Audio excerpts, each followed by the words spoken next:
You know that feeling when you're saving up for a big dream, maybe your wedding, and then bam, gold prices jump overnight. Now imagine that but on a countrywide level. In the US, tariffs on Canadian wood once pushed home building costs up to $9,200. That's a lot of wood and a lot of drama. But here's where it gets interesting. Even after all these rising costs, taxes, and money problems, the US still imports way more than it exports. In January 2025 alone, their trade deficit hit a record-breaking $131 billion. How does the world's richest country survive this kind of financial chaos? Simple answer: power, debt, and a lot of confidence.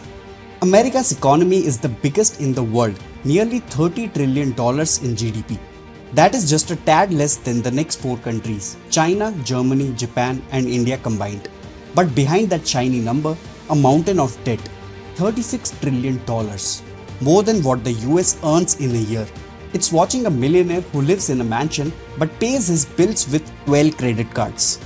Let's rewind. Before America became the boss of global finance, it needed one thing: its own currency, the US dollar.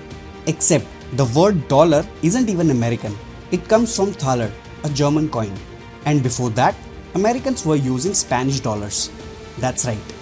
The US was basically using imported money, like a financial version of avocados. Then came 1792. George Washington and Alexander Hamilton passed the Coinage Act, officially creating the US dollar. Hamilton also designed the financial system. Sadly, Hamilton died in a gun duel, just 12 years after giving birth to the dollar. Fast forward to 1913. The US created the Federal Reserve, also known as the Fed. Unlike India's RBI, the Fed has 12 regional branches. Think of them as the Avengers of banking. Their leader, the Fed chair, is appointed by the president but can't be fired by him. It's the only job in the US where even the president has to say, "Can't touch this." But even with all this, things haven't gone smoothly. In 1929, the stock market crashed. Cue the Great Depression.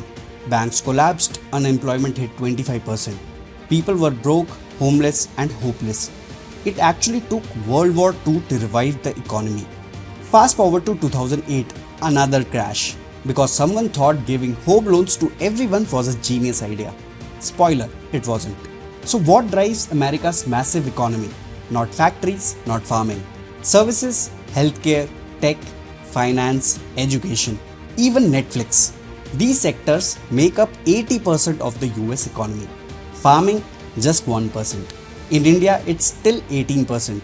Also, immigrants play a huge role. 12% of Fortune 500 CEOs are foreign born, and many of them are Indians. But here's the problem: Americans love spending. Saving, not so much. In 2023, the US had 1.17 billion credit cards. That's more than 3 credit cards per person, including babies. Total credit card debt over $1 trillion. Remember the trade deficit we mentioned earlier? In Jan 2025, the US imported $401 billion worth of goods, but only exported $270 billion. Why? Low savings, a strong dollar, cheap Chinese goods, and a habit of buying stuff they don't make anymore. So what lies ahead? Tech. America still leads in AI, software, microchips, and innovation. To stay ahead, they passed the CHIPS Act to build chip factories back home. At the same time, they're slapping sanctions on Huawei like it's a ping-pong match with China. But here's the twist. According to PwC, by 2050, India and China will be the world's top 2 economies. Yes, your kid might grow up in a world where India is richer than US. Think about that and start saving. So, is America the richest country? Technically, yes. But it's also the most debt-ridden. It's like driving a Lamborghini that's on EMI. This was the first episode of the Money Map. Next stop, another country, another money story. Till then, save smart, spend smarter, and subscribe to Moneyview.